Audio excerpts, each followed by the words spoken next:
காலநேர பிரதான செய்திகளுடன் நான் குணம் துஷ்யந்தன். கொழும்பு வெள்ளம்பில பகுதியில் இடம்பெற்ற துப்பாக்கி சூட்டில் காயமடைந்த நபர் உயிரிழந்துள்ளார்.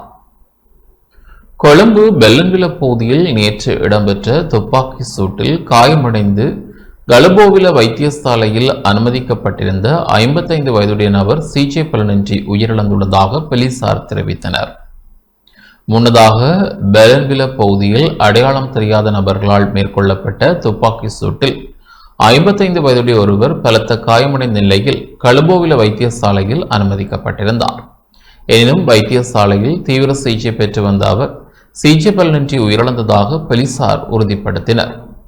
துப்பாக்கிச் சூட்டின் பின்னணி மற்றும் சந்தேக நபர்களை கைது செய்வதற்கான விசாரணைகளை போலீசார் தீவிரமாக முன்னெடுத்து வருகின்றனர். உயிரிழந்த நபரின் அடையாளம் மற்றும் சம்பவம் தொடர்பான மேலதிக தகவல்கள் பின்னர் வெளியிடப்படும் என போலீசார் தெரிவித்துள்ளனர்.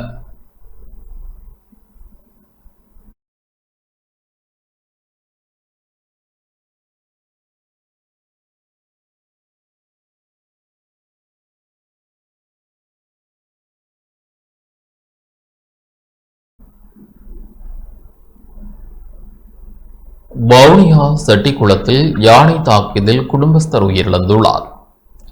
வவுனியா செட்டிக்குளம் பிரதேசத்துக்குட்பட்ட ஆனைவிழுந்தான் கிராமத்தில் யானையின் தாக்குதலுக்கு இலக்காகி குடும்பஸ்தர் ஒருவர் உயிரிழந்துள்ளார். குறித்த சம்பவம் நேற்று மாலை இடம்பெற்றுள்ளது. கிராமத்துக்குள் வந்த காட்டு யானை குடும்பஸ்தரை தாக்கியது. இதனால் பலத்த காயங்களுக்கு உள்ளாகிய அவர் சம்பவ இடத்திலேயே உயிர் இழந்துள்ளார். அதே பகுதியைச் சேர்ந்த ஆமின் என்பவரே உயிர் இழந்தவராவார். சம்பவ இடத்துக்கு விரைந்த செட்டிக்குளம் போலீசார் மேலதிக விசாரணைகளை மேற்கொண்டு வருகின்றனர். செட்டிக்குளம் மற்றும் அதனை சுற்றியுள்ள எல்லை கிராமங்களில் அண்மை காலமாக காட்டு யானைகளின் அச்சுறுத்தல் அதிகரித்துள்ளமை குறிப்பிடத்தக்கது.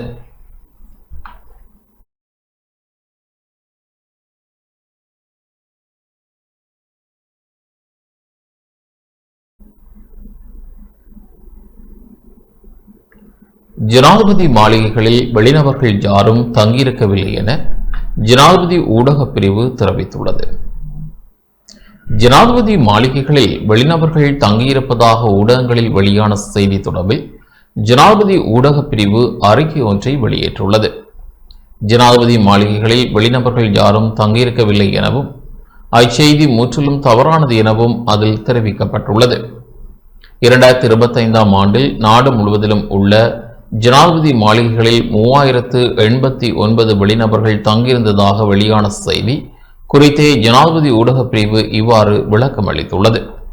அத்துடன் குறித்த ஆண்டின் போது ஜனாதிபதி மாளிகைகளின் வளாகத்தில் உள்ள ஏனைய கட்டடங்களில் பாதுகாப்பு படை அதிகாரிகள், ஊடகவியலாளர்கள் மற்றும் ஏனைய துறைகளைச் சேர்ந்த அதிகாரிகள் அதிகாரப்பூர்வ தேவைகளுக்காக பல்வேறு சந்தர்ப்பங்களில் தங்கியிருந்ததாக சுட்டிக்காட்டியுள்ள ஜனாதிபதி ஊடக பிரிவு, ஆனால் அந்த அதிகாரிகள் யாரும் ஜனாதிபதி மாளிகைக்குள் தங்கியிருக்கவில்லை எனவும் அவ் அறிக்கையில் மேலும் தெளிவுபடுத்தியுள்ளது.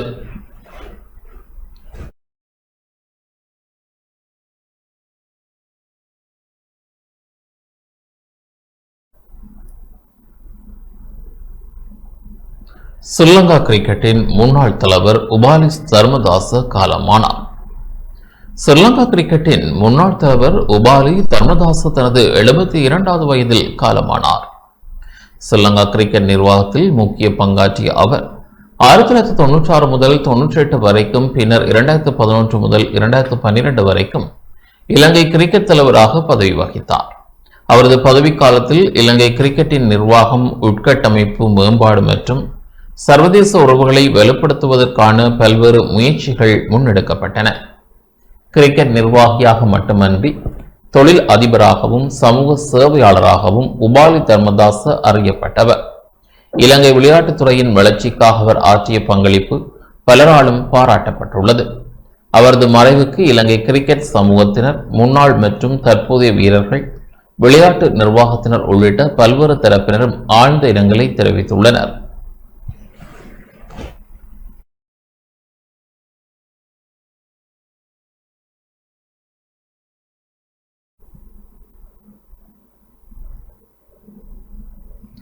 நீதியரசர்களின் ஓய்வு பெறும் வயதை அதிகரிப்பதற்கான யோசனையை உள்ளடக்கிய முன்மொழிவு எதிர்வரும் 30ஆம் தேதி அமைச்சரவையின் பரிசீலனைக்கு சமர்ப்பிக்கப்பட உள்ளது.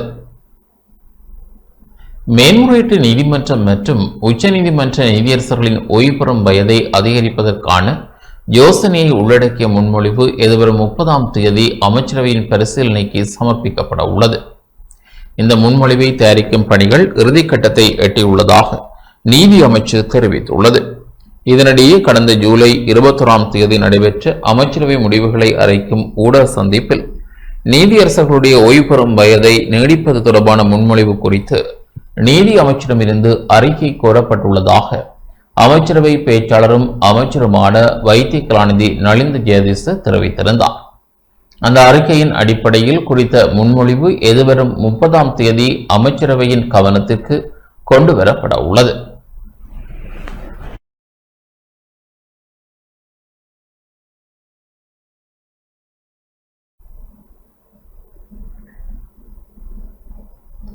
கிளிநொச்சியில் வனவள திணைக்களம் மற்றும் போலீசாரின் கடமைகளுக்கு இடையூறு விளைவித்த 8 சந்தேக நபர்கள் விளக்கமறியலில் வைக்கப்பட்டுள்ளனர்.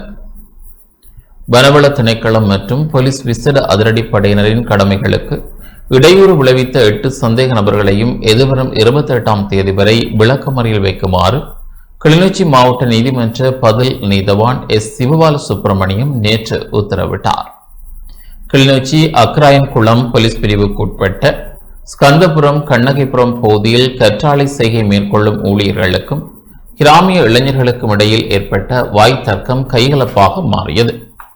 இந்நிலையில் குறித்த பகுதிக்கு வனவள திணைக்களத்தினரும் சென்றிருந்த நிலையில் நிலைமையை கட்டுப்படுத்த போலீஸ் விசேட அதிரடிப்படையினர் வரவழைக்கப்பட்டனர். இதன்போது 9 சந்தேக நபர்கள் கைது செய்யப்பட்டனர். ஒருவர் வைத்தியசாலையில் அனுமதிக்கப்பட்ட நிலையில் 8 சந்தேக நபர்களையும் அக்கராயன்குளம் போலீசார் நேற்று நீதிமன்றில் முற்படுத்தியிருந்தனர். இதன்போது 8 சந்தேக நபர்களையும் விளக்கமறியல் வைக்குமாறு நீதவான் உத்தரவிட்டார். சந்தேக நபர் சார்பில் சட்டத்தரணி வீணா மணிவண்ணன் முன்னிலையாக இருந்தார்.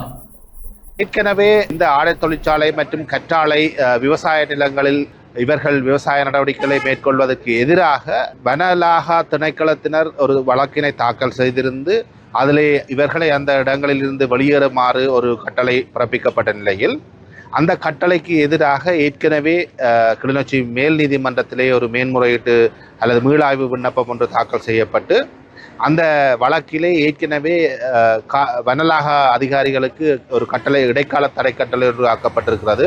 அந்த ஆடை தொழிற்சாலை நடைபெறுகின்ற இடத்திற்குள்ளும் விவசாய நிலத்திற்குள்ளும் அவர்கள் உட்செல்லக்கூடாது என்ற ஒரு தடை விதிக்கப்பட்டிருக்கிறது. அது நீடிக்கப்பட்டு வருகின்ற நிலையில் வேண்டுமென்றே வனவள திணைக்களத்தினரும் விசேட அதிரடிப்படையினரும் இந்த பகுதிக்குள் புகுந்து அந்த ஆடை தொழிற்சாலையினுடைய உரிமையாளரை மிக மோசமாக தாக்கி அவர் இன்று வைத்தியசாலையிலே சிகிச்சை பெற்றுக் கொண்டிருக்கின்றார். மிக மோசமான நிலையிலே சிகிச்சை பெற்றுக் கொண்டிருக்கிறார் என்ற விடயத்தை நாங்கள் கௌரவ மன்றின் தாழ்மையான கவனத்துக்கு கொண்டு வந்திருக்கின்றோம். இருந்த போதிலும் அடையாள அணிவகுப்பு தேவைப்படுவதாக கௌரவ மன்றிலே போலீசார் விண்ணப்பித்த நிலையிலே எதிர்வரும் செவ்வாய்க்கிழமை வரை இந்த 8 சந்தேக நபர்களும் விளக்கமறியல் வைக்கப்பட்டிருக்கிறார்கள்.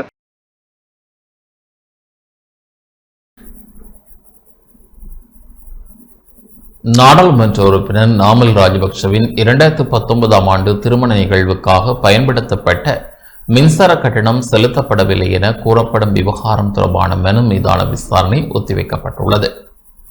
நாடாளுமன்ற உறுப்பினர் நாமல் ராஜபக்சவின் 2019ஆம் ஆண்டு திருமண நிகழ்வுக்காக பயன்படுத்தப்பட்ட மின்சாரத்திற்கான 26,82,000 ரூபாவுக்கும் அதிகமான கட்டணம் செலுத்தப்படவில்லை என கூறப்படும் விவகாரம் தொடர்பான அடிப்படை உரிமை மனு மீதான விசாரணையை எதிர்வரும் டிசம்பர் மாதம் 4ஆம் தேதிக்கு உச்சநீதிமன்றம் ஒத்திவைத்துள்ளது.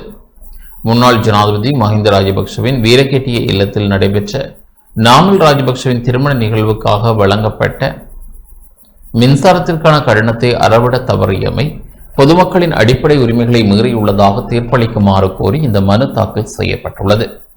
சட்டத்தரணி விஜித குமாரவினால் தாக்கல் செய்யப்பட்ட குறித்த மனு உச்சநீதிமன்ற நீதியரசர்களான AHMD நவாஸ் மற்றும் சம்பத் அபேகுன் ஆகியோர் முன்னிலையில் விசாரணைக்கு எடுத்துக் கொள்ளப்பட்டது. மனுதார தரப்பின் சமர்ப்பணங்களை ஆராய்ந்த நீதிமன்றம் இலங்கை மின்சார சபை மறுசீரமைக்கப்பட்டு வருவதால் அதற்கு பதிலாக தொடர்புடைய நிறுவனத்தை மனுவில் பிரதிவாதியாக இணைக்க அனுமதி வழங்கியுள்ளது. 2019ஆம் ஆண்டு செப்டம்பர் மாதம் 12ஆம் தேதி முதல் 15ஆம் தேதி வரை வீரக்கட்டிய இல்லத்தில் நாமல் ராஜபக்சவின் திருமண நிகழ்வுகள் நடைபெற்றதாக மனுவில் குறிப்பிடப்பட்டுள்ளது. அந்த நிகழ்வுக்காக வழங்கப்பட்ட மின்சாரத்துக்கான கட்டணம் 26,82,246 ரூபாய் 57 எனவும் மனுவில் தெரிவிக்கப்பட்டுள்ளது. திருமண நிகழ்வுகளின் போது பாதுகாப்பு விளக்குகள் மற்றும் சுற்றுப்புற பகுதிகளுக்கான மின்சார வசதிகளை வழங்குமாறு அப்போதைய மின்சக்தி மற்றும் எரிசக்தி அமைச்சரிடம் நாடாளுமன்ற உறுப்பினர் டி வி சாணக்க கோரிக்கை விடுத்திருந்ததாகவும், குடும்ப உறுப்பினர்கள் கட்டணத்தை செலுத்த தயாராக இருப்பதாக அறிவிக்கப்பட்டதை அடுத்து மின்சார வசதிகளை வழங்குமாறு அதிகாரிகளுக்கு அமைச்சர் உத்தரவிட்டதாகவும் மனுவில் குறிப்பிடப்பட்டுள்ளது. எனினும் குறித்த மின்சார கட்டணம் இதுவரை செலுத்தப்படவில்லை எனவும், அதிகாரத்தை தவறாக பயன்படுத்தி மின்சாரம் பெற்றுக் கொள்ளப்பட்டதாகவும் மனுதாரர் குற்றம் சாட்டியுள்ளார். மேலும் 7,390 ரூபாய் மாதாந்த மின்சார கட்டணத்தை செலுத்தாது காரணத்திற்காக சாதாரண நுகர்வோரின் மின்சார இணைப்பு துண்டிக்கப்பட்ட போதிலும் பல மடங்கு அதிகமான இந்த கட்டண விவகாரத்தில் அவ்வாறான நடவடிக்கை எடுக்கப்படவில்லை எனவும் மனுவில் தெரிவிக்கப்பட்டுள்ளது. இதன் மூலம் சட்டத்தின் முன் சமத்துவ உரிமை மீறப்பட்டுள்ளதாக குறிப்பிட்டுள்ள மனுதாரர், அரசியலமைப்பின் 12(1) உறுப்பினையின் கீழ் உறுதி செய்யப்பட்ட அடிப்படை உரிமைகள் மீறப்பட்டுள்ளதாக அறிவிக்குமாறு உச்சநீதிமன்றத்திடம் கோரியுள்ளார். இதேவேளை முன்னாள் ராஜாங்க அமைச்சர் சனத் நிசாந்த தனது மரணத்துக்கு முன்னர் ஊடகங்களுக்கு கருத்து தெரிவிக்கையில், நாமல் ராஜபக்சவின் திருமண நிகழ்வுக்கான மின்சார கட்டணத்தை தாம் செலுத்தியதாக தெரிவித்திருந்தமை குறிப்பிடத்தக்கது.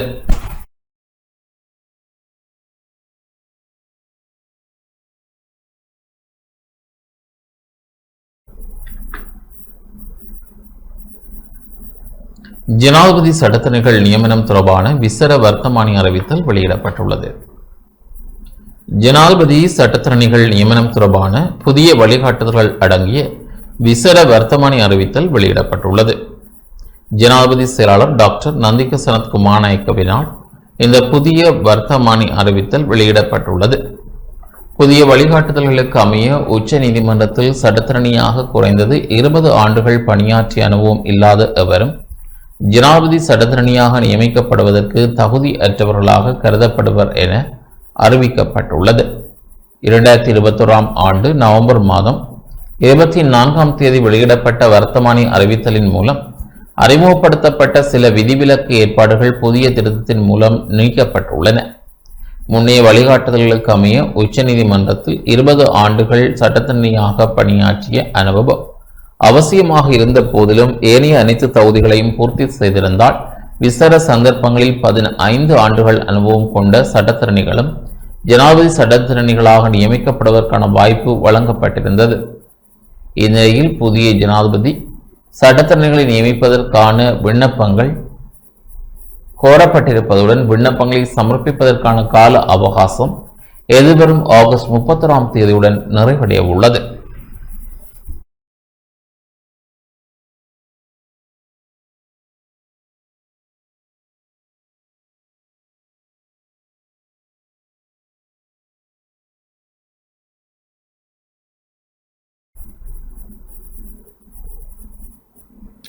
இரண்டாயிரத்தி 24-25 கல்வியாண்டுக்கான மகாபல உயர்கல்வி புலமைப்பரிசில் திட்டத்திற்கான இறுதித் தெரிவு பட்டியல் வெளியிடப்பட்டுள்ளது.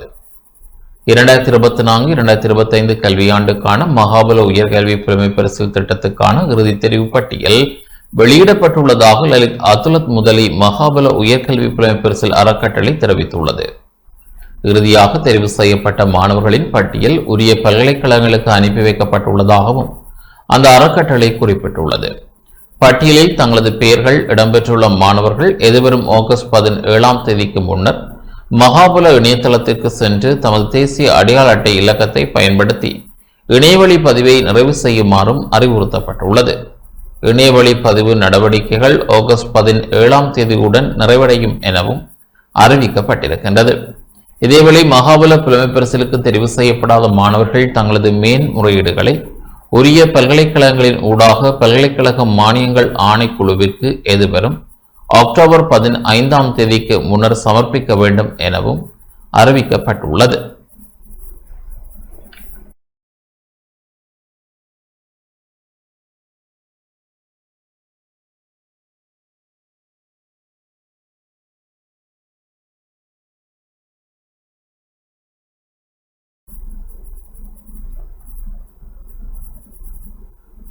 இளைஞர்கள் சேவை மன்றத்தின் 36வது தேசிய இளைஞர் விளையாட்டு விழாவின் உதைபந்தாட்ட சுற்றுப் போட்டி நேற்று யாழ்ப்பாணத்தில் ஆரம்பமானது.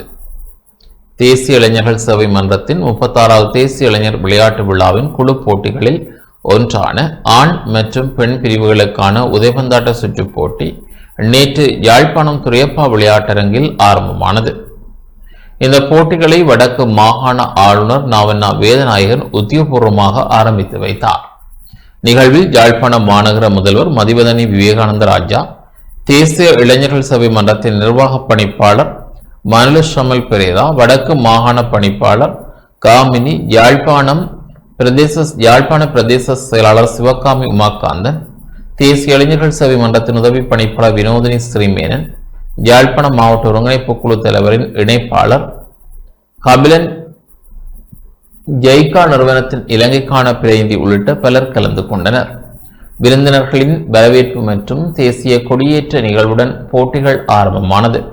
இதன்போது உரையாற்றிய வடக்கு மாகாண ஆளுநர் நாவண்ணா வேதநாயகன், நாட்டின் பல்வேறு மாவட்டங்களில் இருந்து போட்டிகளில் பங்கேற்பதற்காக யாழ்ப்பாணம் வருகின்றுள்ள வீரர்கள் மற்றும் வீராங்கனைகளை அன்புடன் வரவேற்றார். தேசிய ஒற்றுமை, நட்புறவு மற்றும் விளையாட்டு உணர்வை மேம்படுத்தும் இந்த தேசிய இளைஞர் விளையாட்டுப் போட்டிகள் வெற்றிகரமாக நடைபெற வாழ்த்துக்களையும் அவர் தெரிவித்தார்.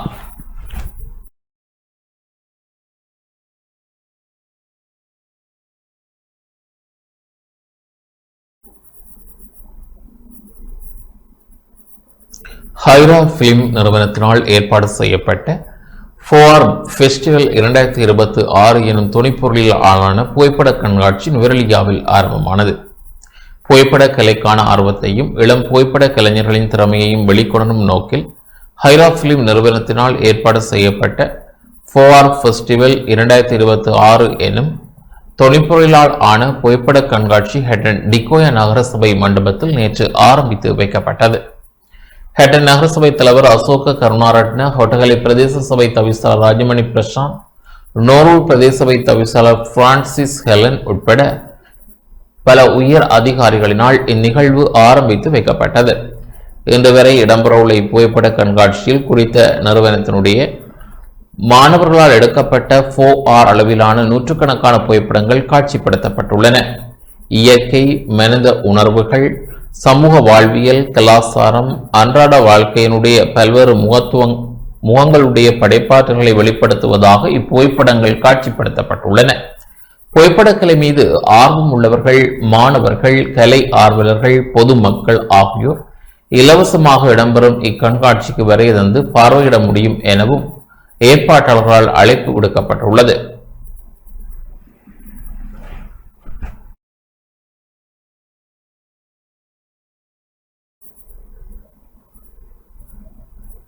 இத்துடன் இந்த செய்திகள் நிறைவு பெறுகின்றன. தொடர்ந்து நமது நிகழ்ச்சிகளுடன் இணைந்திருங்கள். வணக்கம்.